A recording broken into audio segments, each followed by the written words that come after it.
नमस्कार, मैं हूं सौरभ त्रिपाठी। आप देख रहे हैं प्रदेश का सबसे भरोसेमंद news channel India news Rajasthan. आपके साथ अब हम डिबेट में बात करेंगे। हमारी खास पेशकश बड़ी बहस में आप सभी का स्वागत है, अभिनंदन है। विधानसभा चुनाव में टिकटों को लेकर कांग्रेस और बीजेपी दोनों ही दलों में जयपुर से लेकर दिल्ली तक मंथन जारी है। हालांकि यह भी अभी शुरुआती है और दोनों ही पार्टियां सर्वे के जरिए जमीनी आकलन करवा चुकी हैं। अब शीर्ष नेताओं के साथ मंथन कर दावेदारों की सूची को अंतिम रूप दिया जाएगा। कांग्रेस स्क्रीनिंग कमेटी इस महीने के अंतिम तक 1-to-1 फीडबैक लेगी और इसके बाद सितंबर तक पार्टी 3-3 नामों के पैनल तैयार करके आला कमान को भेजेगी। इधर एक दिन पहले जयपुर में पीसीसी वार रूम में कांग्रेस की स्क्रीनिंग कमेटी के अध्यक्ष गौरव गोगोई बैठक ले चुके हैं, जिससे जिताऊ और टिकाऊ के नामों पर मंत्रणा की गई है। कांग्रेस स्क्रीनिंग कमेटी की बैठक में भारी अंतर से हारने वाले को टिकट नहीं देने की बात है और मजबूत पूर्व सांसदों को टिकट देने और ईआरसीपी को मुद्दा बनाने को सुझाव आए हैं। और ऐसे में कांग्रेस स्क्रीनिंग कमेटी ने संभागवार अजमेर, बीकानेर, सीकर और जयपुर संभाग के नेताओं के साथ टिकटों को लेकर चर्चा की है। वहीं भाजपा में 200 विधानसभा सीटों पर बाहर से आए नेताओं से करवाई गई रायशुमारी की रिपोर्ट आज राष्ट्रीय अध्यक्ष जेपी नड्डा को सौंपी जा चुकी है। ऐसे में बीजेपी में अभी टिकटों को लेकर मंथन शुरुआत का दौर है, यानी शुरुआती दौर है। पार्टी सर्वे और अपनी टीम से जमीन स्तर पर आकलन भी करवा चुकी है। बीजेपी की रणनीति में टिकट की फाइनल कवायद परिवर्तन यात्रा के बाद शुरू की जाएगी और पहले चुनावी रणनीति और वादों को अंतिम रूप दिया जाए और यह माना जा रहा है कि भाजपा घोषणा पत्र को पहले जारी करेगी। कुल मिलाकर कांग्रेस और बीजेपी सियासी रण को फतह करने के लिए एक एक करके कदम फूंक कर काम कर रही हैं, चल रही हैं। दोनों ही पार्टियां चाहती है कि जिताऊ और टिकाऊ पर दाव लगाए ताकि सत्ता नसीब हो सके। अब देखना यह होगा कि दोनों ही दल कब तक अपने पत्ते खोलते हैं। तो कांग्रेस और बीजेपी में मंथन लगातार जारी है। अब देखना यह होगा कि आखिरकार क्या कुछ रणनीति निकलकर सामने आती है। राजस्थान में मिशन 2023, तो कांग्रेस और बीजेपी में मंथन का दौर जारी है। जयपुर से लेकर दिल्ली तक रायशुमारी। कांग्रेस में मंगलवार से संभाग स्तर के नेताओं से होगी चर्चा। इसके अलावा सितंबर तक 3-3 नामों के पैनल होंगे तैयार। बीजेपी में परिवर्तन यात्रा के बाद फाइनल होंगे टिकट। भारी अंतर से हारे प्रत्याशियों को टिकट नहीं। बीजेपी में प्रवासी विधायक ने सौंपी रिपोर्ट। जल्दी प्रत्याशी सूची जारी करने से होगा कोई फायदा। अब ऐसे में ये सवाल खड़ा होता है कि राजस्थान में मिशन 2023, कांग्रेस और बीजेपी में मंथन का दौर जारी है, किसको फायदा होगा। जयपुर से लेकर दिल्ली तक राजशुमारी लगातार जारी है। कांग्रेस में अगर कांग्रेस के इतिहास की अगर बात किया जाए और इसके अलावा राजस्थान की अगर बात किया जाए तो हर 5 साल में राजस्थान में इतिहास रहा है कि सरकार बदल जाती है। लेकिन इस बार जहां पर अगर बात किया जाए, लगातार कई सारे सवाल खड़े हो रहे हैं।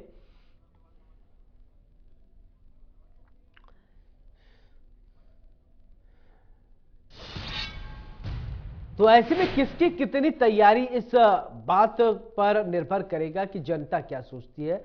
पौरुष भारद्वाज, नेता कांग्रेस, हमारे साथ जुड़ गए हैं। पौरुष जी, बहुत बहुत स्वागत है, अभिनंदन है आपका। चर्चा की शुरुआत आपसे ही। कितनी तैयारी, क्या कुछ तैयारियां हैं आप लोगों की? देखिए सौरभ जी, जैसा कि आप ने बताया कि जो टिकटों को लेकर के दोनों ही दल गंभीर हैं और खास करके हमारी पार्टी इस दिशा में बहुत पहले ही पहल कर चुकी है। हमारी पार्टी के द्वारा देखिए जो हालांकि चुनाव एक प्रक्रिया होती है कि जिसके द्वारा सरकारें या फिर राजनीतिक पार्टी सत्ता प्राप्त करती है, परंतु हमारे द्वारा हमारी जब 2018 के अंदर हमारी सरकार बनी तब से ही हमने जनता को रिलीफ देने शुरू कर दिए थे। हमने हमारा जो घोषणा पत्र था उसको हमने हमारी पहली मंत्रिमंडल की बैठक में कैबिनेट सचिव को दिया था और हमने कहा था कि यही हमारी सरकार की कार्यशैली होगी निरंतर 5 साल पे, इस पे हमें कार्य करना है। आपने देखा होगा कि हमारी सरकार के द्वारा स्वास्थ्य के क्षेत्र में एक बढ़िया कई नवाचार किए गए, जिसके तहत हमारे द्वारा जो है मुफ्त पहले दवाइयां बांटी गई, उसके बाद में चिरंजीवी योजना लाई गई, जिसको हमने शुरुआत उसकी 5 लाख रुपए किसे हमने की थी और 850 रुपए की प्रीमियम की दर पे हर किसी को वो जो बीमा जो था वो प्राप्त था। इसी प्रकार आप देखेंगे कि हमारे द्वारा काफी पहले जो है घरेलू उपभोक्ताओं के लिए 50 यूनिट बिजली हमारे द्वारा फ्री दी गई। इस प्रकार की तमाम अन्य तरह की योजनाएं थी। आज विपक्ष भले हम पे आरोप लगाता है कि आपने साहब 6 महीने बचे और आपने घोषणा करी, परंतु आप देखिए हमारे द्वारा इन सब कार्यों की पहले बहुत पहले कर दी गई थी। हालांकि ये चीज आप कह सकते हैं कि हमारे द्वारा अभी जाकर के हमने उन चीजों से सबक लिया और कुछ उसमें अच्छी चीजें ऐड करी और हमने उसमें कुछ खराब चीजें हटाई उसमें से, तो वो सब चीजें एक अलग बात है। परंतु उसी प्रक्रिया के तहत देखिए पहले हमने जनता को संतुष्ट किया, जनता हमारे कामकाज से कितनी संतुष्ट है, हमारी सरकार के कामकाज से कितनी संतुष्ट है और हमारे विधायकों के कामकाज से कितनी संतुष्ट है, इस बात को लेकर के करीब 8 महीने पहले हमारे द्वारा पहला सर्वे करवाया गया। उसके अंदर हमें जो जनता के द्वारा जो सुझाव मिले, कई जगह हमें ऐसा देखने को मिला कि हमें कुछ हमारी सरकार की योजनाएं जनता ने बहुत अच्छी बताई, अधिकांश लोगों ने, परंतु कुछ एक कमियां बताई, तो हमने निश्चित तौर पर उन पर ध्यान दिया, हमने उन कमियों में सुधार की तरफ हमने ध्यान दिया। और कुछ जगह हमारे विधायकों के बारे में भी हमें फीडबैक मिला कि कुछ जगह विधायकों से आंशिक नाराजगियां थी, तो हमने हमारे विधायकों को भी इस बात को पार्टी के द्वारा निर्देशित किया गया। आपने देखा होगा कि हमारे प्रभारी रंधावा जी करीब 6 महीने पहले बैठक ली थी उन्होंने हमारे वॉरूम के अंदर, तो उनको विधायकों को कहा कि भैया आपका जो रिपोर्ट कार्ड है, जिनका रिपोर्ट कार्ड भी हल्का फुल्का खराब था, उनको कहा गया आपको आपकी इलाके में इस तरह के सुधार करने की आवश्यकता है। तो देखिए उसके बाद में फिर हमारे द्वारा दोबारा दूसरा सर्वे करवाया गया। उसके अंदर जो हमारी पहले वाली कमियां जो जनता ने बताई उसको जनता ने निश्चित तौर पर सराहा हमारे कामकाज को और हमने हमारी कमियां सुधारी। और तीसरा जो सर्वे था हमारा, उसके अंदर एक हमने जो है बिल्कुल एक निश्चित तौर पर सारी चीजें निकल के सामने आई कि जनता की मंशा है दोबारा कांग्रेस सरकार बनाने की। उसमें कुछ एक आध सुझाव थे जनता की तरफ से जो कि एक हमारी आंतरिक रणनीति का हिस्सा है, जो मैं कैमरे में खुलासा नहीं कर सकता, तो निश्चित तौर पे उसमें हमारा कार्य जारी है। और उसी प्रक्रिया के तहत हमारे द्वारा जो है प्रत्याशी चयन की प्रक्रिया काफी पहले शुरू हो गई थी और जब हमारा जो तीसरा सर्वे जो हुआ उससे वहीं से हमने हमारे प्रत्याशी चयन की हमने प्रक्रिया शुरू कर दी। और अब देखिए उसके बाद आपने देखा होगा कि हमारे द्वारा जो सर्वे करवाए गए वो एक अलग से थे। उसके बाद में जब हमारे प्रदेश प्रभारी आदरणीय श्री सुखजिंदर सिंह जी रंधावा साहब थे, उनके साथ में 3 सह प्रभारी लगाए गए और 3 सह प्रभारी जो थे उन्होंने जाकर के अपने अपने इलाके में दौरा किया और उन्होंने दौरा करने के बाद वहां के स्थानीय कांग्रेसियों से और स्थानीय जनता से मिले हुए लोग और उन्होंने जो उनके मौजूदा विधायक या फिर जो संभावित विधायक प्रत्याशी थे उनके बारे में उन्होंने सूचनाएं जुटाई और लोगों ने उनको अपना प्रतिवेदन दिया। उसके बाद आप देखिए जब वो एक प्रक्रिया हमारी जब कंप्लीट हो गई उसके बाद फिर उसके बाद में हमारे द्वारा जो है ये अभी प्रदेश इलेक्शन कमेटी की घोषणा की गई, स्क्रीनिंग कमेटी की घोषणा की गई और आपने देखा होगा कि पिछले बुधवार को हमारे द्वारा ब्लॉक स्तर को भी इस प्रक्रिया के अंदर इन्वॉल्व किया गया और ब्लॉक जो है ब्लॉक कांग्रेस कमेटी की बैठकें हुई, वहां पे जो तमाम विधायक का चुनाव लड़ने की जो लोग इच्छा रखते हैं कि कांग्रेस का टिकट उन्हें मिले, उनसे एक बाकायदा पार्टी के द्वारा एक प्रारूप पत्र जारी करवाएगा जिसमें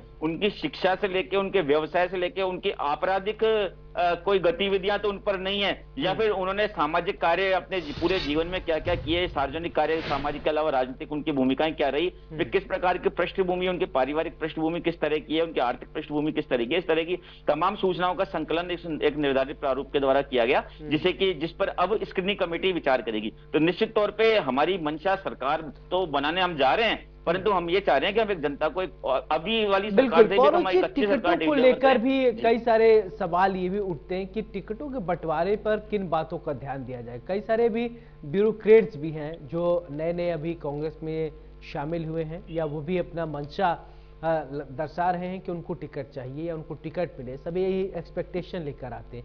लेकिन कार्यकर्ता भी बहुत सारे ऐसे हैं जो कि पार्टी के लिए बहुत दिनों से काम कर रहे हैं, उनकी भी कहीं ना कहीं एक ख्वाहिश होती है कि टिकट उनको मिले, तो कैसे तालमेल बैठाया जाएगा? देखिए सौरभ जी, जैसा कि आपने मुख्यमंत्री जी का अभी वक्तव्य सुना होगा, आपने मुख्यमंत्री जी ने कहा कि जो जिताऊ होगा उसको हम टिकट देंगे।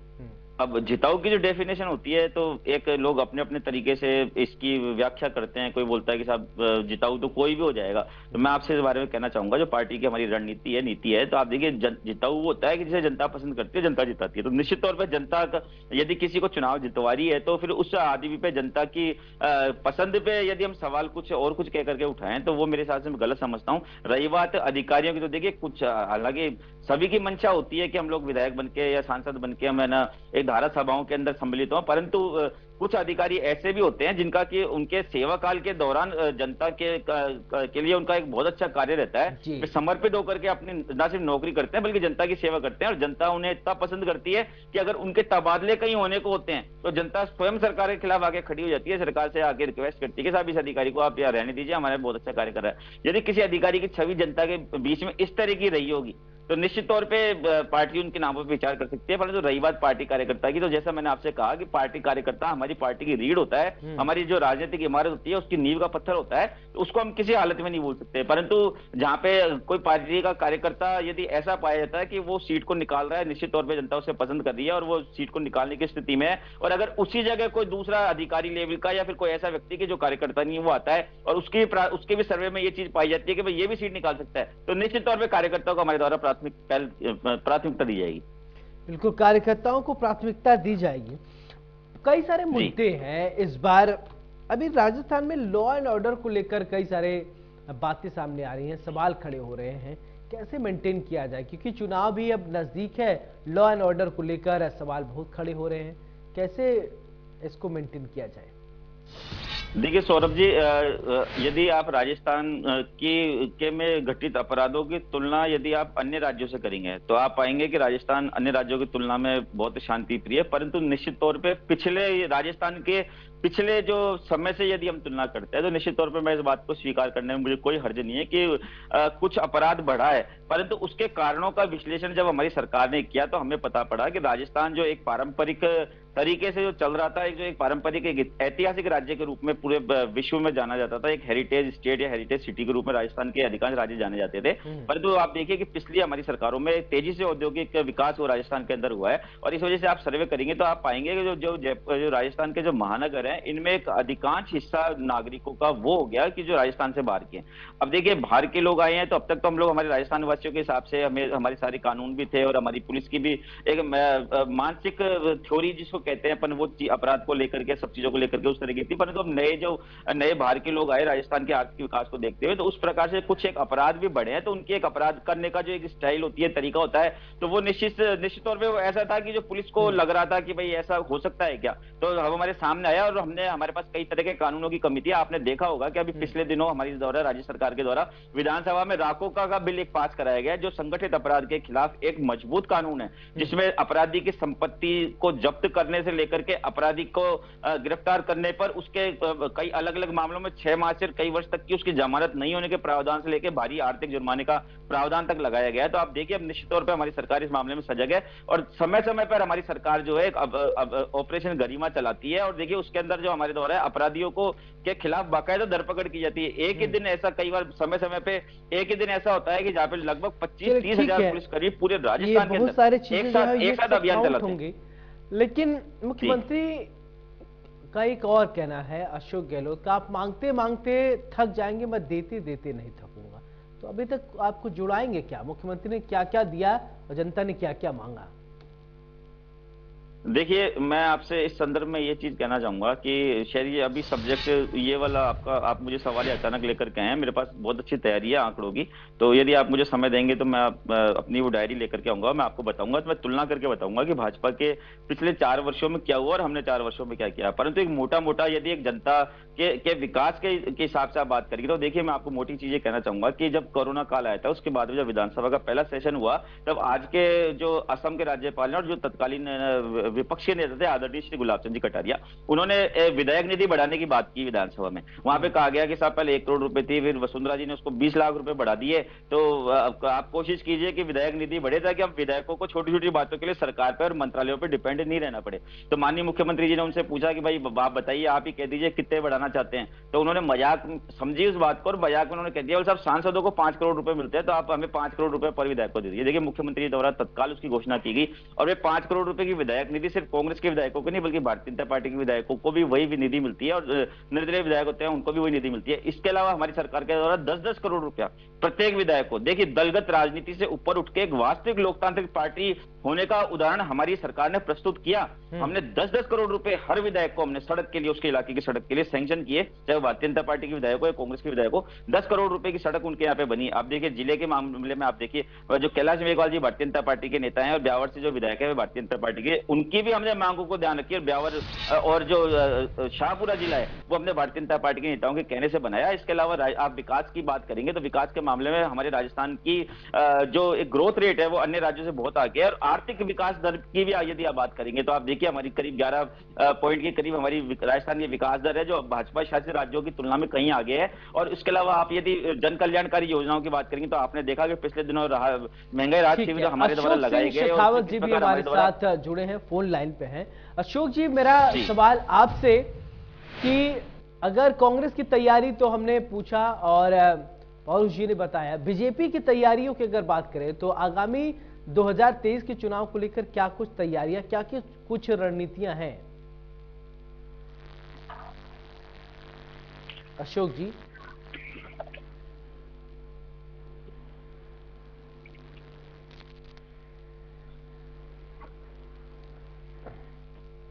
अशोक जी, आप तक आवाज आ रही है?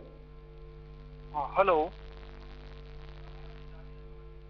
अशोक जी, मेरा सवाल आपसे ये कि अभी मैं कांग्रेस के नेता से पूछ रहा था, पौरुष जी से, कि कांग्रेस की क्या कुछ तैयारी, उन्होंने अपनी तैयारी बता दी। आप थोड़ा लेट जुड़े हैं लेकिन कोई बात नहीं।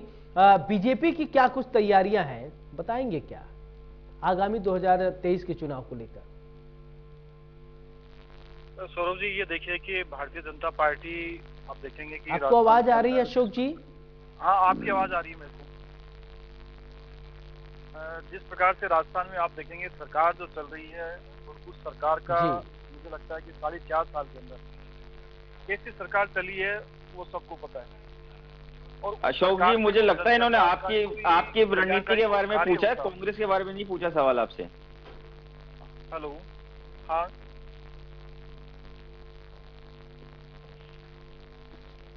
आवाज आ रही है मेरी आपको? अशोक जी, आवाज आ रही है, बोलिए। हाँ, मैं कह रहा हूँ कि कोई ऐसी कोई योजना बता दें सरकार, कांग्रेस सरकार, जो कुछ जनता के लिए हितकारी हो और लास्ट में जाकर के आप कर रहे हो। तो मुझे लगता है उसके अंदर आप देखिए कि किस प्रकार से कांग्रेस सरकार के खिलाफ क्या आक्रोश है जनता के अंदर। और जहां तक आपने पूछा कि भारतीय जनता पार्टी अपने किस प्रकार से चुनाव को लड़ेगी और टिकटों का कैसा वितरण होगा, भारतीय जनता पार्टी एक कैडर बेस्ड पार्टी है, डेमोक्रेटिक पार्टी है, और उसके अंदर चाहे किसान हो, युवा हो, महिला हो, पेशेवर लोग हो, उन सब का समावेशी करके सबको टिकट दिया जाएगा।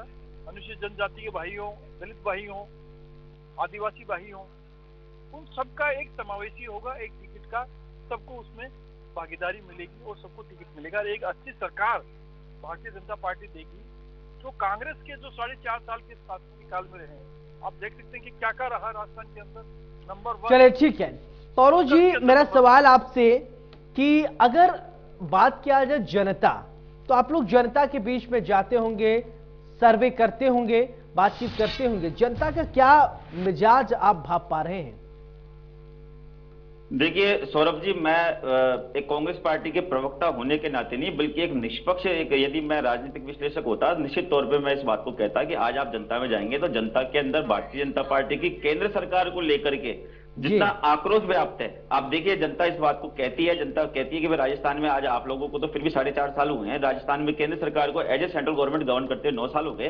जो राजस्थान की जो तमाम तरह की जो परियोजनाएं जो कांग्रेस की पिछली यूपी 2 सरकार ने केंद्र सरकार के नाते राजस्थान में शुरू की थी, जिसमें महत्वपूर्ण 3 रेल परियोजनाएं थी, भिलवाड़ा में मेमो कोच फैक्ट्री थी। आप देखिए इन लोगों ने सबसे पहले आते ही इनको राजस्थान की जनता ने जो 25 सांसद 2 बार दिए, उसका नतीजा ये दिया कि इन्होंने आती राजस्थान की रेल परियोजनाएं और मेमो कोच फैक्ट्री को बंद कर दिया। और उसके बाद आप देखिए राजस्थान की का सबसे बड़ा सौरभ जी मुद्दा पानी का है। हम लोगों को पैसा भी चाहिए, हम लोगों को विकास भी चाहिए, हमको सब कुछ चाहिए, परंतु जहां पानी का सवाल होता है तो हम पानी के लिए सब कुछ छोड़ने को तैयार है। आप सिर्फ हमें पानी दे दीजिए। हमारे ग्रामीण इलाकों में कई इलाके ऐसे हैं, आप वहां पे जाकर के देखिए कि सिर्फ एक बाल्टी पानी लेने के लिए हमारी महिलाओं को, हमारी माताओं को, हमारी बहनों को एक बहुत लंबा सफर तय करना होता है। हमारे पशुओं को चराने के लिए हमें पशुओं को पानी पिलाने के लिए दूर लेके जाना होता है। उस पानी से जुड़ी हुई एक परियोजना जिसको कि जो वसुंधरा जी की सरकार ने पिछली बार शुरू की थी, जो पूरी राजस्थान के 52 विधानसभा क्षेत्रों में और 13 जिलों पर प्रभाव डालती, ERCP, जिसका आपने नाम सुना होगा। हमने दलगत राजनीति से ऊपर उठते हुए वसुंधरा जी की उस योजना को एक राज्य के हित में माना और हमने उसको आगे बढ़ाने का फैसला किया और हमने केंद्र सरकार से को पत्र लिख करके और सार्वजनिक मंच के माध्यम से कई बार अपील करी कि आप इसको राष्ट्रीय परियोजना का दर्जा दीजिए। और प्रधानमंत्री जी स्वयं पिछले विधानसभा चुनाव में आकर के अजमेर में और जयपुर की सभा में इस बात को कह के गए कि चुनाव आप निपट जाने दीजिए। मैं निश्चित तौर पर राजस्थान की प्रॉब्लम को समझता हूं, मैं गुजराती हूं, राजस्थान की और गुजरात की सीमाएं पास पास है और मैं निश्चित तौर पर आप लोगों की इस परियोजना को राष्ट्रीय परियोजना का दर्जा दूंगा। परंतु आप देखिए कि किस प्रकार वे अड़ंगे डाल रहे हैं, कभी नियमों के अड़ंगे डाल रहे हैं, कभी क्या अड़ंगे डाल रहे हैं, जबकि हमारी सरकार के द्वारा हमारे स्तर पर पिछले वर्ष वित्तीय वर्ष में 9,600 करोड़ रुपए का इसमें बजट का प्रावधान किया गया और वर्तमान जो वित्तीय वर्ष चल रहा है इसमें हमारी सरकार के द्वारा बजट में 13,000 करोड़ रुपए का प्रावधान किया गया। देखिए, मैं आपको बताना चाहूंगा कि इन लोगों की नीति क्या है।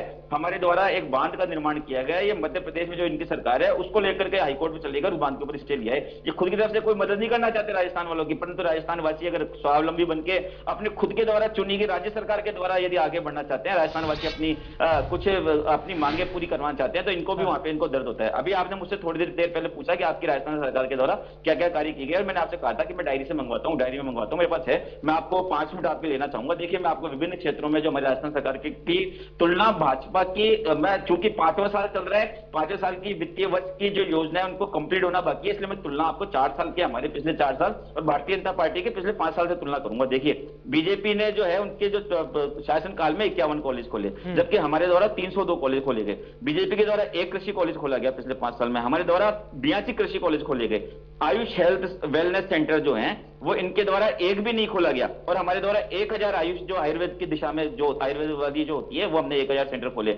आयुष ब्लॉक हॉस्पिटल इनके द्वारा, इनका आंकड़ा 0 का है, हमारे द्वारा 7 आयुष हॉस्पिटल खोले गए। देखिए, मैं इसी प्रकार आपको बताना चाहूंगा कि इनकी सरकार में जो ग्रामीण विकास में जो पैसे खर्च किए गए वो 21,586 करोड़ रुपए खर्च किए गए, जबकि हमारी सरकार ने 4 साल में 56,257 करोड़ रुपए खर्च करे। इसी प्रकार मनरेगा में इनके द्वारा मात्र 16,792 करोड़ रुपए खर्च किए गए, परंतु हमारी सरकार के द्वारा 76,601 करोड़ रुपए खर्च किए गए। इसी प्रकार यदि हम सामाजिक सुरक्षा वृद्ध पेंशन की बात करते हैं तो इनका जो बजट था वो 345 करोड़ रुपए का बीजेपी ने कुल मिला के खर्च किया, जबकि हमारे द्वारा 20,722 करोड़ रुपए देखिए हमारे द्वारा खर्च किए गए। और एकल नारी पेंशन जो होती है उसमें इनके द्वारा 856 करोड़ रुपए खर्च किया गया और हमारी सरकार के द्वारा न सिर्फ 8,160 करोड़ रुपए खर्च किया गया, बल्कि आपने देखा होगा कि पिछले विधानसभा में हमने बाकायदा न्यूनतम पेंशन राशि को 1,000 रुपए कर दी कि किसी प्रकार की, चाहे वृद्धावस्था पेंशन हो, चाहे विधवा नारी पेंशन, विधवा पेंशन हो, चाहे एकल नारी पेंशन हो। इसी प्रकार आप देखिए दिव्यांग पेंशन इनके द्वारा दिव्यांग पेंशन 425 करोड़। अशोक जी से भी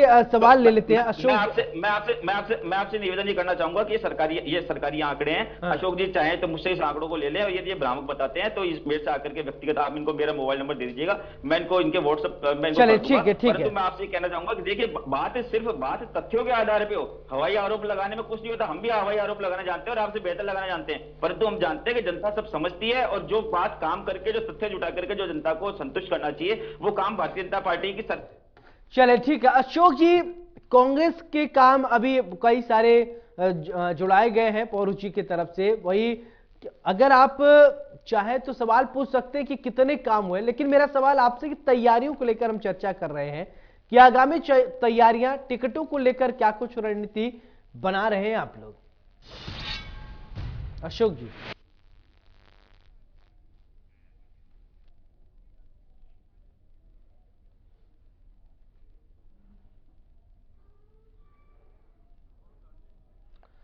चलिए, अशोक जी तक आवाज नहीं पहुंच रही है शायद।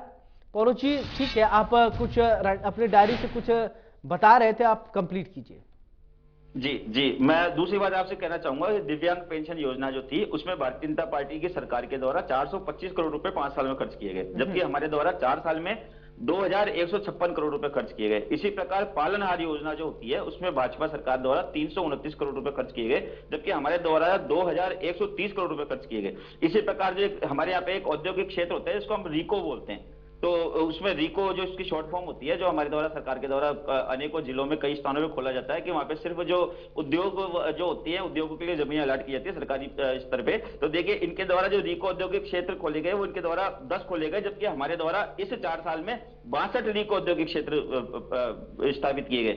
इसी प्रकार देखिए आपकी जो है इनके द्वारा 1 मेडिकल कॉलेज खोला गया, जबकि हमारे द्वारा 6 मेडिकल कॉलेज खोले गए। इनके द्वारा 2 नर्सिंग कॉलेज खोले गए, हमारे द्वारा 25 नर्सिंग कॉलेज खोले गए। इसी प्रकार एमबीबीएस में जो 150 पीजी की जो सीटें होती है वो इनके द्वारा बढ़ाई गई, और हमारे द्वारा एमबीबीएस की इनके द्वारा 150 और पीजी की इनके द्वारा 50 सीटें बढ़ाई गई, जबकि हमारे द्वारा एमबीबीएस की 1380 सीटें बढ़ी और पीजी की 558 सीटें हमारे कार्यकाल में बढ़ी। आप देखिए सड़क में इनके द्वारा 19,472 करोड़ रुपए खर्च किए गए, जबकि हमारे द्वारा 4 वर्ष के अंदर 25,285 करोड़ रुपए खर्च किए गए। इसी प्रकार यदि हम राष्ट्रीय राजमार्ग की या एक गांव को दूसरे गांव से जोड़ने वाली जो सड़क होती है उसकी बात करें, तो आप देखिए इनके द्वारा इनके 5 साल के अंदर जो है कुल मिला के 49,878 किलोमीटर सड़क का निर्माण हुआ, जबकि हमारे द्वारा 4 वर्ष में ही 54,923 किलोमीटर सड़क का निर्माण किया गया। अब हम मेडिकल हेल्थ सेंटर की बात करते हैं। देखिए इनके द्वारा जो है 7 सब मेडिकल सब सेंटर बनाए गए, जबकि हमारे द्वारा 500 सब सेंटर बनाए गए।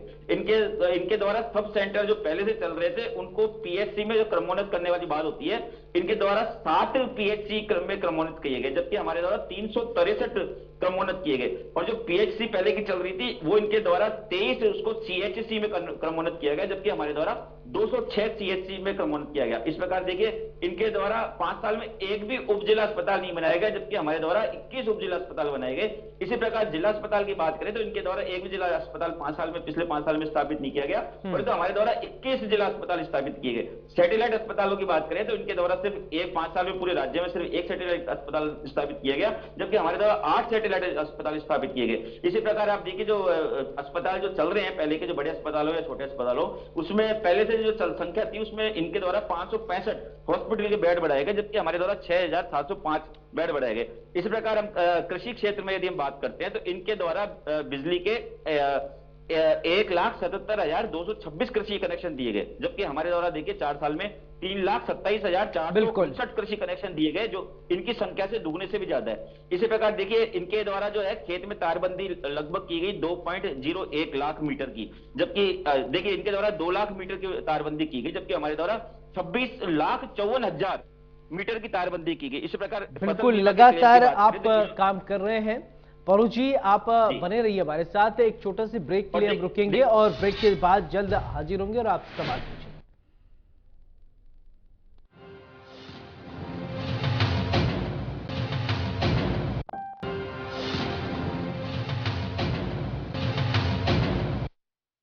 ब्रेक के बाद आप सभी का बहुत बहुत स्वागत है, अभिनंदन है। चलिए शुरू करते हैं फिर से।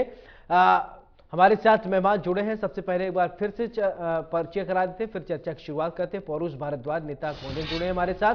अशोक सिंह शेखावत नेता बीजेपी हमारे साथ जुड़ गए हैं। अशोक जी बहुत बहुत स्वागत है आपका। अशोक जी मेरा सवाल ये कि हम चर्चा कर रहे हैं कि तैयारियां किसकी कितनी है, आगामी चुनाव को लेकर बीजेपी की क्या कुछ तैयारी है, बताएंगे थोड़ा?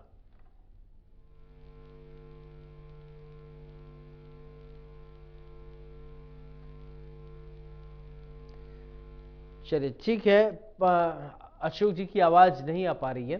पौरू जी मेरा सवाल, अभी आपने तमाम सारी उपलब्धियां सरकार की कांग्रेस की जुड़ाई, और मैंने सवाल एक पूछा था कि जनता के बीच में आप जाते होंगे, जनता का रुख समझ में आता हो, लेकिन राजस्थान की एक परिपाटी चली आई है, काफी समय से ये चली आई है कि एक सरकार दोबारा रिपीट नहीं होती है। इससे पहले बीजेपी की सरकार थी, फिर कांग्रेस की सरकार आई, अब आपकी सरकार है कि क्या ये जो इतिहास, ये जो साइकिल चलता है, ये इसी तरीके से चलता रहेगा या अवरुद्ध होगा मामला? देखिए सौरभ जी, मैं आपकी इस बात को कहना चाहूंगा कि निश्चित तौर पे आपके द्वारा जो कहा जा रहा है ये बिल्कुल सही बात है कि 1993 में हमारे यहाँ का एक चुनाव ऐसा हुआ था कि जब मतलब 2 बार की सरकार थी, उसके बाद से जो भी चुनाव हुए हर बार सरकार बदली है, परंतु हमारी सरकार के द्वारा जिस प्रकार से जन कल्याणकारी कार्य कराए गए, और आप देखिए आपने भी इस बात को नोटिस किया होगा कि जब हमारी सरकार जब जाती है उसके 6 महीने बाद ही लोग जननायक अशोक गहलोत जी को याद करने लग जाते हैं और याद करते हैं कि साहब अशोक गहलोत जी की तो योजनाएं बहुत अच्छी थी, भगवान उस जैसा बेटा सबको दे और जैसा मुख्यमंत्री हर राज्य को दे। परंतु हमारे द्वारा इस चीज का विश्लेषण किया गया कि भाई ऐसा क्या हो जाता है कि है ना, हमारे द्वारा तमाम तरह के अच्छे कार्य किए जाते हैं और तमाम सर्वे में हम लोग नंबर 1, तमाम तरह के राज्य सरकारों के तुलनात्मक सर्वे में हम नंबर 1 आते हैं, फिर भी हम लोग चुनाव हारते हैं। तो निश्चित तौर पे हमारे द्वारा जो कुछ कमियां जो रही, जैसा कि मैंने आपसे पहले भी बताया कि जो कर्मचारी पक्ष जो था, वह इस बार हमने कर्मचारियों को ओपीएस भी दिया है हमने, और है ना काफी हद तक है ना जो कर्मचारियों के साथ मिलकर हमारी सरकार के द्वारा कई अभिनव पहल की गई, कई नवाचार किए गए। और इसके अलावा भी हमारे बहुत सारे कारण हैं जो आंतरिक तौर पर हैं, जो कैमरे में बताने के नहीं है। तो हमारे द्वारा तमाम तरह का विश्लेषण किया गया। तो इस बार हमारी तैयारी निश्चित तौर पर मजबूत तैयारी है। और मैं आपको इस बात को कहना चाहूंगा कि राजस्थान की जनता ने भी भारतीय जनता पार्टी के एज ए विपक्ष राजस्थान में और एज ए गवर्नमेंट सेंट्रल में रोल से बुरी तरह व्यथित है। आप देखिए राजस्थान की जनता जो है वो चाह रही थी, जैसा कि मैंने आपसे बताया कि सेंट्रल गवर्नमेंट के जो 25 सांसद थे वो यदि कोई बात होती तो जनता के साथ खड़े हुए नजर आते, परंतु वे ईआरसीपी जैसे मुद्दे पे आप देखिए राजस्थान की जनता के साथ नहीं खड़े रहे। जबकि अब से पहले ये रिवाज रहा है राजस्थान का, अन्य राज्यों के बारे में टिप्पणी नहीं करना चाहूंगा, परंतु राजस्थान का रिवाज रहा है कि राजस्थान में मोदी जी के प्रधानमंत्री बनने से पहले भले केंद्र में हमारी सरकार रही हो या फिर अटल बिहारी वाजपेयी जी की सरकार रही हो, यदि राजस्थान में किसी दूसरी पार्टी की सरकार है और केंद्र में अगर किसी दूसरी पार्टी की सरकार है, और तो राजस्थान से जो सांसद जो केंद्र की सरकार के चुने गए, जो केंद्र सरकार की पार्टी से बिलोंग करने वाले चुने गए, भले उनके राज्य में उनकी सरकार नहीं थी, परंतु राज्य हित में उन्होंने अपनी खुद की पार्टी से लड़ाई लड़ी और राजस्थान के हिस्से का पैसा या राजस्थान के हिस्से की योजनाएं लेकर के आए। परंतु यह देश में राजस्थान के इतिहास में ये पहली बार इस तरह की घटनाएं देखी कि जहां पे सांसद सिर्फ एक रबड़ स्टैंप साबित हुए, जो कि सिर्फ एक जो रोबोट इसको कहा जाए, एक सिर्फ मशीन कहा जाए कि जहां पे मोदी जी उनका बटन ऑन करेंगे तो वो खड़े होंगे, मोदी जी उनका बटन ऑफ करेंगे तो वो बैठ जाएंगे। तो इस तरह की जो परिपाटी देखी गई तो राजस्थान की जनता काफी त्रस्त है। और एक चीज मैं आपसे और कहना चाहूंगा कि देखिए राजस्थान के अंदर ये लोग हम पे आरोप लगाते हैं कि भाई ये ना आप लोगों के यहाँ पे कथित तौर पर गुटबाजी रही, तो हमारे यहाँ तो कुछ भी मामला नहीं है। हम तो आपसे पहले भी कहते थे कैमरा पे, मैंने आपके भी टीवी चैनल पर अनेकों का कि देखिए हमारी पार्टी एक लोकतांत्रिक पार्टी है और हम हमारे हर कार्यकर्ता को और हर नेता को हम इस बात की छूट देते हैं कि वो एक लोकतांत्रिक तरीके से अपनी बात को, चाहे वो भले हमारी पार्टी के किसी स्टैंड पे हो या हमारी पार्टी की सरकार के किसी स्टैंड के खिलाफ हो या फिर भाजपा की सरकार के खिलाफ हो, वो कहे, उस चीज को मर्यादाओं में रहकर कहे। तो हमारी पार्टी की जो प्रक्रिया है, हमारे सांसद भी हमारे नेता भी कोई बात गलत लगती है तो कहते हैं, और कहनी क्यों नहीं चाहिए आप मुझे बताइए। मुझे में कमी है तो मेरा कोई अपना होगा, वही तो मेरा ध्यान आकृष्ट करेगा ना कि पुरुष जी आप में कमी है, इसको आप सुधारिए। सामने वाला को मेरा प्रतिद्वंदी होगा वो तो चाहेगा कि भाई इसमें कमी बनी रहे और आगे जाकर के डिफीट खा जाए। तो इस तरह की प्रक्रिया थी। पर तो हमारे साथ तो देखिए आप, हमारे नेता फिर भी चाहे भले कर्नाटक में हो या फिर छत्तीसगढ़ में हो या फिर राजस्थान में, हम तो फिर भी एक हो गए। परंतु इनके द्वारा आपने देखा निरंतर इनके 8-8 गढ़े बन गए। इनके यहाँ पे जैसे पहले एक टीवी शो पे चलता था कौन बनेगा करोड़पति, इनके यहाँ पे माननीय मोदी जी ने कौन बनेगा मुख्यमंत्री का एक शो राजस्थान में शुरू कर दिया। और देखिए आप किस प्रकार से भाजपा के संगठन को बार बार उनके द्वारा बदला गया, चेंज किया गया, प्रदेश अध्यक्ष बार बार बदले गए, और कैसे इनके नेता प्रदेश अध्यक्ष की जो एक ऑफिशियल जो मूवमेंट होते थे, कार्यक्रम होते थे, उससे हटके स्वयं के कार्यक्रम आयोजित करने लग गए। इनकी सिर फुटा बोली माननीय वसुंधरा जी की तो स्थिति ये है कि वसुंधरा जी की तो नमस्कार तक का पीएम साहब ने जवाब नहीं दिया था, 2 सेकंड के अंदर 3 बार उन्होंने नमस्कार करी, उनकी तरफ देखा नहीं। जब वो भाजपा की कार्य समिति की बैठक थी भाजपा के प्रदेश कार्यालय के अंदर, और जब वे अंदर आना चाह रही थी तो उनकी गाड़ी को बाहर रोक दिया गया। अंदर पोर्च में जो है प्रदेश अध्यक्ष जी की और 2 गाड़ियां खड़ी करवा के ड्राइवर को चाबी से रवाना कर दिया गया। जब मुख्यमंत्री जी अंदर आना चाह रही है, मुख्यमंत्री जी के स्टाफ ने कहा कि साहब इनको गाड़ियों को हटवाओ, वसुंधरा जी आ रही है, तो उनके द्वारा कहा गया कि साहब ड्राइवर जी पता नहीं चाबी लेके कहां चला गया। तो तमाम तरह के गुटबाजी रही भाजपा में। और पिछली 2 बार तो आपने देखा कि जो इनके नए प्रदेश अध्यक्ष बने उन्होंने स्टेचू सर्किल पे 2 कार्यक्रम आयोजित किए। मैं पूछता हूं कहां थी वसुंधरा जी? अभी परिवर्तन यात्रा की बात करें, इन्होंने परिवर्तन यात्रा को 4 दड़ों में बांटा। कहां तो वसुंधरा जी पूरे राज्य भर में यात्राएं निकालती थी, और आज इन्होंने वसुंधरा जी को सीमित करके एक चौथे हिस्से पे लाकर के स्थापित करना चाहा, जिसको उन्होंने मना कर दिया, पुरजोर विरोध किया। तो ये लोग गुटबाजी की बात हमारे ऊपर आरोप लगाते हैं, गुटबाजी इनके खुद के यहाँ गुटबाजी है, और जिसका परिणाम राजस्थान की जनता ने भोगा, और राजस्थान की जनता इनको निश्चित तौर पर जवाब देगी। इनको इनकी परिवर्तन जो ये कहे नहीं सहेगा राजस्थान, निश्चित तौर पर राजस्थान इनकी निकम्मेपन को, इनकी लापरवाही को, इनके जुमलों को नहीं सहेगा, और भारतीय जनता पार्टी को 2023 के विधानसभा चुनाव में भी जवाब देगा और 2024 के लोकसभा चुनाव में भी जवाब देगा। ये बात मैं आपसे कहना चाहता हूं। और देखिए हम लोग, मैंने जैसा आपसे पहले कहा कि हम लोग सिर्फ आंकड़ों पे बात करते हैं, हम लोग इनकी तरह हवाई बातें नहीं करते हैं। एक प्रधानमंत्री जी द्वारा पीएम श्री योजना, सेंट्रल गवर्नमेंट की एक योजना चलाई जाती है पीएम श्री योजना। उसके अंदर आप देखिए कि जो एक देश भर के तमाम सरकारी विद्यालयों का एक सर्वे होता है, जिसके अंदर उसकी बिल्डिंग कैसी बढ़िया बनी हुई है, गुणवत्ता उसकी देखी जाती है, उसका इंफ्रास्ट्रक्चर की मजबूती और सुविधाएं देखी जाती है, उसमें पढ़ाई का स्तर देखा जाता है, उसमें जो बच्चे जो आते हैं उनकी ड्रेस वगैरह, उनकी साफ रहने का तरीका या फिर उसकी पढ़ाई का तरीका, शिक्षक किस स्तर के लगे, उन सब चीजों को करके एक रिपोर्ट बनती है, जिसके आधार पे जो है स्कूल पीएम श्री योजना में चयनित भी होते हैं और उनमें से फर्स्ट, सेकंड, थर्ड की रैंक बनती है। मैं आपको बताते हुए आपको मुझे बहुत खुशी है कि राजस्थान ने उस पीएम श्री योजना के अंदर 402 विद्यालयों के साथ जो टॉप के जो विद्यालय जो है पीएम श्री योजना में चयनित है, उनमें 402 टॉप के विद्यालय हमारे हैं और इसके अलावा 3700 के करीब हमारे जो विद्यालय हैं वो उसमें चयन उनका किया गया पीएम श्री योजना के अंदर। दूसरी बात आप देखिए मुफ्त दवा योजना, अभी कुछ दिन पहले मैं पढ़ रहा था कि भारत सरकार के द्वारा आंकड़े जारी किए गए थे, उसके अंदर मुफ्त दवा योजना के अंदर नंबर 1 राजस्थान है पूरे देश के राज्यों में, नंबर 2 बिहार है जो कि आज हमारे इंडिया का हिस्सा बन चुका है। अब देखिए मैं पूछना चाहूंगा भारतीय जनता पार्टी पहले नंबर पे नहीं है, दूसरे नंबर पे नहीं है, आप लोग क्या करना चाहते हैं? आप क्या जुमलों की राजनीति करना चाहते हैं? अब देखिए चले ठीक है, अशोक जी जवाब देना चाहेंगे कि बीजेपी जुमलों की राजनीति करती है, जुमला पार्टी हो गई बीजेपी, ये आरोप है पौरुष जी का।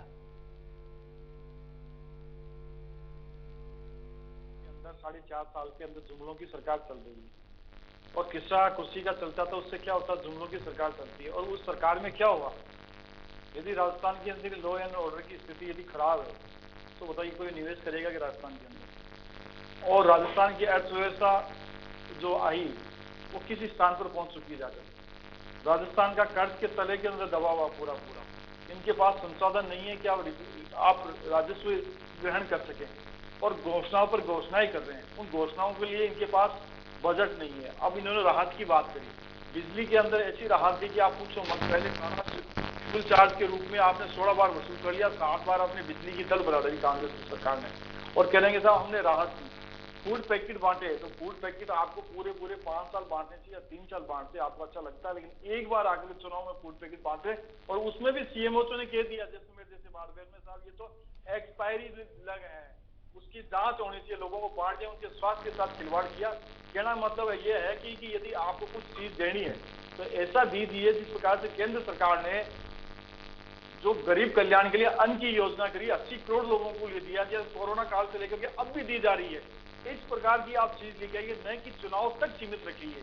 चुनाव तक आप सीमित रखें तो गलत है। किसान सम्मान निधि यदि दी जा रही है तो 6,000 रुपए किसानों के खाते में आ रहे हैं, तो किसानों के लिए इस प्रकार की चीज दीजिए। आपको कौन मना करता है? 2000 यूनिट आप दे रहे हैं और 2.5-3 साल तक आपने जो वसुंधरा राजे की सरकार थी उस समय का जो सब्सिडी दी जाती थी 10,000 की, वो सब्सिडी आपने बंद कर दी, उन लोगों से रिकवरी कर ली, उनसे पैसा ले लिया, वापस आपने दिया नहीं। अब 2000 यूनिट कर रहे हो, पर यूनिट 90 पैसे होती है। 90 पैसे से अगर आप देखेंगे तो 1800 रुपए से ज्यादा का काम नहीं होता, तो इन्होंने कहा 2000 यूनिट हमने देती फ्री कर दी है। मतलब एक हाथ ले लेते हैं, दूसरे हाथ फ्री की बात करने लग जाते हैं। तो ये सी सरकार है। चिरंजीवी योजना के अंदर केंद्र सरकार का पैसा है, 5 लाख तक का जो बीमा होता है उसका पैसा केंद्र सरकार दे रही है और उसको भी ये लूट के साहब हम कर रहे हैं। 5 लाख से या 5 लाख से ऊपर का जो क्लेम है 1.5 से 2 करोड़ से ज्यादा का क्लेम नहीं है। 92 लोगों को लोगों ने दिया है, उससे ज्यादा नहीं दिया है। इनसे पूछ लीजिए कि 5 लाख के ऊपर से आपने कितने करोड़ क्लेम का दिया, भुगतान किया, तो उसका आपका इनके पास कोई जवाब नहीं है। 5 लाख का हिसाब। चलिए ठीक है, जवाब ले लेते हैं। पौरुष जी जवाब है क्या? मैं एक और कह रहा हूँ कि मैं थोड़ा लेट छुड़ा, इसलिए मैं माफी चाहता हूँ। जी। और तो मैं एक और कह रहा था कि यदि किसान से पूछ रहा बार में कि मेरा कर्जे का क्या हुआ, कर्ज माफ की भी आपने बात की, उसको तो भूल गए ये। मतलब उसको ऐसा गौण किया इन लोगों ने, पूछो मत आप। जमीनें किसानों की नीलाम हो रही है, 19,000 किसानों की जमीन नीलाम हो चुकी है। अब बताइए इससे ज्यादा क्या होगा राजस्थान के अंदर? लोग किसान है जो आत्महत्याएं कर रहे हैं, उसकी तरफ नहीं देख रहे हैं। बेरोजगार लोग पूछ रहे हैं इनको कि साहब हमें रोजगार दीजिए। रोजगार तो आप दे नहीं सकते, भत्ता आप नहीं दे नहीं सकते। जो परीक्षा करा रहे हैं वो पेपर लीक हो रहे हैं, पेपर लीक में इनके लोग सम्मिलित हैं। उन लोगों के खिलाफ कोई जांच नहीं करते, छोटे मोटे को पकड़ लेते हैं तो कह देते साहब हमने पकड़ लिया है। और आरसीसी मेंबर जैसा लोग पकड़ाई में आ रहे हैं और वो भी इन्हीं के आदमी, इन्हीं के लोगों को बनाए हुए, वो जांच आगे तक क्यों नहीं बढ़ रही है? ईडी आती है, ईडी आकर के कहां तक गई है? उसके आप जो चेन चीज को पकड़ रही है, जो फाइनेंशियल जो ट्रांजेक्शन होते हैं वहां से ईडी पकड़ सकती है। बाकी स्टेट गवर्नमेंट के पास होता है कि पूरा मैकेनिज्म होता है, आगे तक आता है। आज लोगों के जो लाखों 60 लाख के लगभग जो बेरोजगारों ने रोजगार के लिए आरपीसी हो, अधीन चयन बोर्ड हो, विभाग हो, उनमें जो आवेदन किए उनके साथ आपने छलने का काम किया, उनके सपनों को तोड़ा, उनके परिवार के जो आर्थिक हानि हुई है, उन्होंने जो सपने देखे थे उन लोगों का तोड़ने का काम ये सरकार ने किया है। और इनके लिए क्या सरकार ये करेंगे साहब, हम सरकार रिपीट करेंगे। सरकार कैसे रिपीट करोगे आप? सरकार कैसे रिपीट करोगे आप? इनके खुद के कह रहे हैं कि फॉर्च्यूनर जितने नहीं आएंगे, कोई कह रहे मर्सिडीज जितने आ जाएंगे। अब फॉर्च्यूनर की बात होती है, मर्सिडीज की बातें होने लग जाती है, तो कैसे आएंगे सरकार? जैसे इनके अब टिकटों का चल रहा है, टिकटों के अंदर आप देख लीजिए, हर जिले के अंदर माथा 25 एक दूसरे पर पापा मुक्की हो रही है, पीटा पाटी हो रही है। तो ये डेमोक्रेटिक पार्टी बताते हैं अपने आप को, कांग्रेस कहती है, तो ऐसा क्यों हो रहा है? टोंक में हो गया, आपके नागौर में हो रहा है, हर जिलों में हो रहा है। और एक तो देखिए, अब ये कहेंगे कि साहब हमने कहा कि एक डेमोक्रेटिक सिस्टम है, आप ब्लॉक लेवल पर आप आवेदन कर दीजिए। आपके बड़े लोगों ने तो ब्लॉक लेवल पर आवेदन नहीं किया, जिले पर भी नहीं किया। एक नजीर पेश होती है कि बड़े लोग, इनके जो मुख्यमंत्री के दावेदार हैं, वो लोग स्तर पर जाकर के एक पेश करेंगे। ये कोई बात नहीं, इनके पार्टी का डेमोक्रेटिक सिस्टम है, उसमें हम हस्तक्षेप नहीं करते, कैसा भी चाहे जैसा करें। लेकिन राजस्थान के अंदर 4.5 साल में जो अस्थिरता रही, कैसे कह सकते हैं कि सरकार रिपीट हो सकती है? रिपीट तब होती है कि जब आप शुरू से ही यदि इनके फेवर में माहौल बनता है। आज कोई माहौल नहीं, माहौल ये है कि इनको विदा करो। जो 21 की जो पिछली बार जो सीटें आई थी, और 21 वाली जो सीटें थी, 56 वाला इन्होंने वादा किया था, मुझे लगता है कि 21 से भी कम आएगी, जो इनके खुद के विदाई करते हैं। चलिए ठीक है, पौरू जी मुस्कुरा रहे, कुछ जवाब देना चाहेंगे क्या? देखिए, अशोक जी की बातों से एक ऐसा लग रहा है, हमारे राजस्थान में ये कहावत होती है कि भाई मन के लड्डू फीके क्यों, फीके हैं तो थोड़े क्यों। तो इन्होंने तो जो भी काल्पनिक बातें सारी कहने की थी, वो इन्होंने इस बातों को कह दी। अब देखिए, ये लोग बात करते हैं किसानों की। मैं आपका ध्यान इस जगह आकर्षित करना चाहूंगा कि मैं, जैसा कि कहते हैं कि एक उंगली जब आदमी दूसरे पे उठाता है तो 3 या 4 उंगली स्वतः ही आपके ऊपर आती है। इसलिए अशोक जी, प्रश्न अब आपके ऊपर आने वाला है, जवाब दीजिएगा। मैं आपसे इस बात को कहना चाहूंगा, निश्चित तौर पर हमारे द्वारा किसानों का कर्जा माफ करने की बात कही गई और 10 दिन में करने की बात की गई, बिल्कुल सही बात है ये।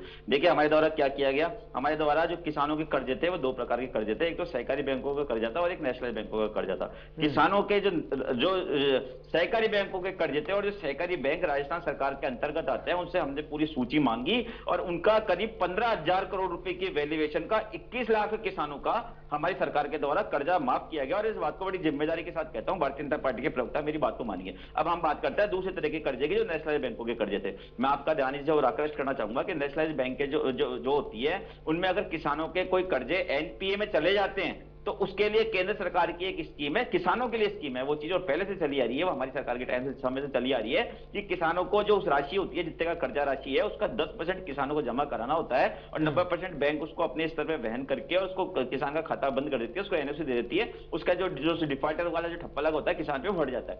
हमारी सरकार के द्वारा निरंतर केंद्र सरकार को, वित्त मंत्रालय को पत्र लिखे गए, इनके प्रधानमंत्री जी को पत्र लिखे गए, इनके वित्त मंत्री को पत्र लिखे गए, इनके कृषि मंत्री को पत्र लिखे गए। हमारे द्वारा सिर्फ इनसे एक सूचना मांगी गई कि आप हमारे राजस्थान के कौन कौन से किसानों ने आपके कौन कौन से नेशनल बैंकों से कितने कितने रुपए के कर्ज ले रखे हैं, आप हमें सूची सौंपिए ताकि हम उनके कर्ज का निस्तारण कर पाए। परंतु आप देखिए, ये एक ऐसी पार्टी है जो कि जनता का हित होते हुए नहीं देख सकती, जो किसानों का हित होते हुए नहीं देख सकती।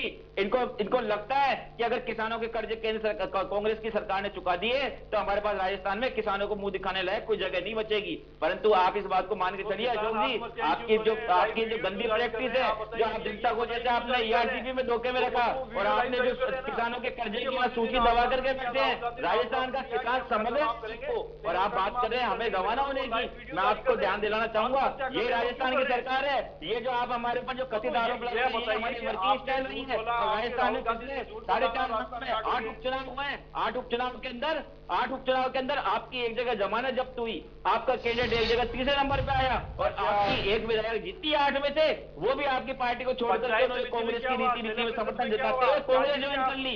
आप बोलते हैं कि आपकी बारी आने वाली है, आप कहीं पिक्चर में नजर नहीं आ रहे। मैं दावे के साथ इस बात को कह सकता हूं कि राजस्थान में निर्दलीय और अन्य पार्टियों की संख्या मिला करके भारतीय जनता पार्टी के विधायकों की संख्या से ज्यादा होने वाली है। आप इस बात को मान के चलिए, आप 5 साल तक आप विपक्ष का रोल निभाने में विफल रहे, आप एज ए केंद्र सरकार का रोल निभाने में विफल रहे। मुझे ज्यादा अच्छा होता लगता कि आप यदि यहाँ पे आते और आप केंद्र सरकार की जो आपकी उपलब्धियां थी, जो आपने राजस्थान के लिए आपकी केंद्र सरकार ने कुछ किया होता अगर, तो आप उनको गिनाते। और आप में और हमारे में एक दूसरे की कमियां निकालने की बजाय कंपटीशन इस वक्त से होता कि मैं हमेशा अगर किसी की उपलब्धियां गिनाते राजस्थान के संदर्भ में और केंद्र सरकार की उपलब्धियां गिनाते और चले ठीक है पौरू जी, आपकी बात आगे, आपको बहुत बोलने का मौका दिया। अशोक जी को अब बोलने का मौका दीजिए, बोलिए अशोक जी। मैं कह रहा हूँ कि देखो सौरभ जी ने कहा, तो मैंने ये नहीं कहा नहीं किसानों का कर्ज माफी का तो पूरा ही खा गए साहब। हम तो 15,00,000 करोड़ रुपया माफ कर दिया, 21 लाख किसानों का। बाकी किसान जो थे टोटल 60 लाख किसान थे, 1,30,00,000 करोड़ का किसान थे। किसान आत्महत्या कर रहा है, आत्महत्या करके वीडियो जारी करता है और उस वीडियो में क्या कह रहा है वो किसान ये कह रहा है कि साहब राहुल गांधी सुनिए पौरू जी, सुन लीजिए। देखिए, जब आप बोले थे तो कोई इंटरप्ट नहीं किया था, आप अकेले खूब बोले। अब इनको भी बोलने दीजिए, अशोक जी को, बहुत ज्यादा वक्त हमारे पास नहीं है। अशोक जी बोलिए। मैं कह रहा हूँ कि इन्होंने किसानों के बारे में कुछ नहीं कहा। यदि फिर आपने मैनिफेस्टो में ऐसी बातें क्यों लिखी, आपने गिनती क्यों बोली, मतलब आपने झूठे वादे किए, आप उन वादों को पूरा नहीं कर सकते क्योंकि आपके पास में फाइनेंशियली स्थिति नहीं थी। आज फाइनेंशियल स्थिति नहीं होने के कारण किसान आज भी उनसे पूछ रहा, चुनाव में पूछेगा ये कहाँ जा रहे हैं। आज जा रहे हैं मुख्यमंत्री जी हेलीकॉप्टर से जा रहे हैं दौरा करने के लिए, पैदल जाने करने की हिम्मत नहीं है। हर विधानसभा, हर गांव ढाणी जा करके यदि इनके मंत्री और विधायक जाएंगे तो जनता उनसे सवाल पूछ रही है कि आपने हमसे किसानों से वादा किया, उसका क्या हुआ। प्रधानमंत्री जी के 16,000 करोड़ के लग्जरी महलों हवाई जहाज के बारे में बात कर लीजिए। हाँ, मैं कह रहा हूँ कि ये हेलीकॉप्टर से जाने वाले प्रधानमंत्री जी के 16,000 करोड़ रुपए का विमान, जिस देश में 80 करोड़ लोगों को मुफ्त अनाज मिलने की नौबत आ रही हो, जिस देश में 80 करोड़ लोग सरकार भोजन के लिए दोनों टाइम भोजन के लिए सरकार तो इनके लोग और देश का लगा रहे हैं 16,000। और दूसरा मैं कह दूं कि भ्रष्टाचार की बात करते हैं तो राजस्थान के अंदर खो चुके हैं देश में राज करने का इंडेक्स आ रहा है, इंडेक्स में राजस्थान में भ्रष्टाचार है और इन्हीं के नेता कह रहे हैं, इन्हीं के नेता कह रहे हैं ना कि सब भ्रष्टाचार में नंबर 1 है राजस्थान। रामनारायण मीणा जी इनके सबसे वरिष्ठ विधायक, कार्रवाई में नंबर 1 है, कार्रवाई में अशोक जी, कार्रवाई में नंबर 1 पाकिस्तान। आप लोगों की तरह हम छुपाते नहीं है।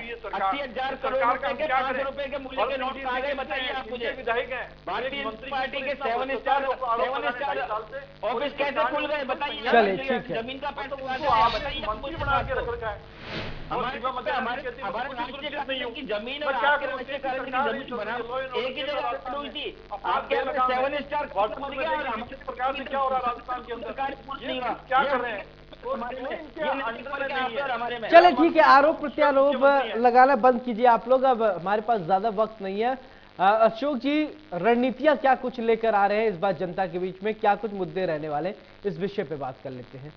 देखो कि मैं बताऊं कि यदि विपक्ष के धर्म के इस नाते हमने पहले में नवंबर दिसंबर के अंदर जन आक्रोश यात्रा निकाली थी, अब हमारी परिवर्तन यात्रा निकल रही है और बीच में अभी कुछ दिनों पहले हमने राजस्थान के अंदर बड़ा एक मूवमेंट छेड़ा था सरकार के खिलाफ। और जन आक्रोश यात्रा और ये परिवर्तन यात्रा जो चल रही है, इस परिवर्तन यात्रा के माध्यम से हमारे जो जितने भी धार्मिक क्षेत्र हैं वहां से ये यात्राएं शुरुआत होगी और इस यात्रा के माध्यम से हम हर विधानसभा में जाएंगे, हर गांव ढाणी जाएंगे। सरकार के जो लोग कहेंगे कि सरकार कहां तक है और सरकार के अलावा हम जो भी सुझाव आएंगे उस सुझावों को हम एक तरह से आमंत्रित करेंगे। एक शिकायत पेटिका भी होगी, उस शिकायत पेटिका रहेंगे हमारे सारे बड़े जो वरिष्ठ नेता हैं, कार्यकर्ता हैं, आम जन, उसका पूरा सहयोग होगा। पूरा रोड मैप तैयार हो चुका है, किस विधानसभा में कहां कर जाएंगे, कितनी सभाएं होगी, सब कुछ सोचा। बड़ी सभाएं कौन होगी, कौन आगे, उनके रूपरेखा बनाई जा रही है। लेकिन कांग्रेस के जो आप देख रहे हैं कि किस प्रकार से जो 5 साल से जनता झेल रही है, उनको लोग बता रहे हैं कि साहब किस प्रकार से कांग्रेस ने हमें किया। पूरे विधायक मिनी मुख्यमंत्री के बन के विधायक विधानसभा क्षेत्र के अंदर है और उन्होंने किस प्रकार से अपने अपने लोगों को वहां सेट कर रखा है। लूटम लाट कुसोट छोड़ रखी है, किस प्रकार से थाने बिक रहे हैं आपके। देख लो थानों में आज लो एंड ऑर्डर की स्थिति, जनता कह रहा हूँ कि वहां की जनता है। अब तो परिवर्तन यात्रा शुरू होने से पहले लोग आने लग गए हैं और बताने लगे हैं कि इन्होंने 40-60 साल से ये क्या कर रहे हैं लोग। हमने जन आक्रोश निकाला, चलिए ठीक है, लेकिन ये लोग पौरू जी ठीक है, आपकी बात आ गई। पौरू जी, फाइनल कमेंट आपसे जी, फाइनल कमेंट चाहेंगे आपसे। देखिए, मैं आपसे इस बात को कहना चाहूंगा सौरभ जी कि राजस्थान की जनता जो है वो समझ चुकी है। राजस्थान की जनता को विकास चाहिए, राजस्थान की जनता को शांति चाहिए, राजस्थान की जनता को सुशासन चाहिए, और ये जनता इस बात को समझ चुकी है कि कांग्रेस से बिल्कुल। बेहतर जनता के पास कोई विकल्प नहीं है। राजस्थान में कांग्रेस की सरकार का जाना चलिए, अब मतलब कि चुनाव सरकारी कर्मचारी नजदीक को- है और इसके बाद जनता सब समझती है। परोच जी बहुत बहुत शुक्रिया, अशोक जी आपका भी बहुत बहुत शुक्रिया। ऐसे में अब सवाल ये खड़ा होता है कि आखिरकार अब बीजेपी के क्या मुद्दे हैं और कांग्रेस के क्या मुद्दे हैं। जनता को अलग अलग तरीके से समझाने, बताने, पढ़ाने और अपनी सरकार की उपलब्धियां पहुंचाने, कुछ लोगों नाकामियां पहुंचा रहे हैं, तमाम चीजें पहुंचाए जा रहे हैं। बहरहाल अब देखना होगा जनता क्या समझती है क्या नहीं। बड़ी बहस में मेरे साथ फिलहाल इतने। नमस्कार।